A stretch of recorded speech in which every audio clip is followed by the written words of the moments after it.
few years back, I'd started training to do a marathon, and I kept tripping myself up.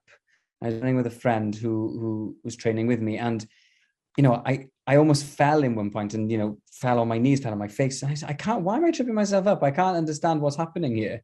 But shook it off and eventually kind of stopped. And didn't do the marathon because I was worried I would trip and fall.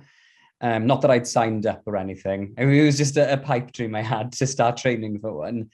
And then also, I'd say in the past couple of years, I found it a bit more difficult to hold my bladder. Not maybe being able to, needing the toilet sooner than I used to be able to do. But then those were something I'd, kind of put to one side, didn't think much about them.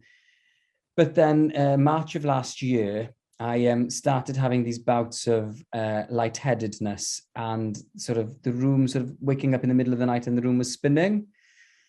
Not to the extent of vertigo, but just a bit of something's not right here.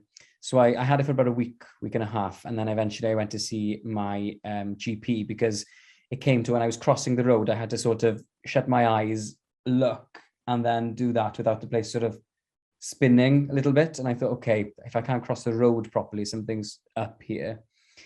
And the GP had a look in my ear, etc. And I had an ear infection. So we thought, okay, I had some spray, we'll clear the infection up and then it'll be okay. But then the infection cleared in my ear and I still had this quite muted lightheadedness. And then about a week later, I started feeling this pressure around my brain, almost as though it was in a vice. I've been extremely fortunate in the fact that I haven't had any pain during the whole time I've had since diagnosis and treatment. But, it sounds painful, but it wasn't. It's just this pressure around my brain that would, it would start. And then for about 3 seconds, it occurred. And then after that 3 seconds, my speech started to become a bit more slurred. And then 2 seconds later, it would all stop and I was normal. I was talking to you like I'm talking to you now. And then over a couple of weeks, they became more frequent and the speech element became a bit more slurred, almost as if I was drunk, just a little bit like that. And then it went back to normal.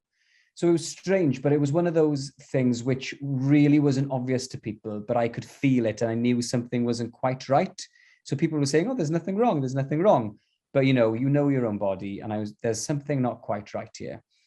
And as you mentioned previously, I work on S4C on their magazine programs, live television. So filming out on location was okay. So if it happened, I could kind of just shake it off.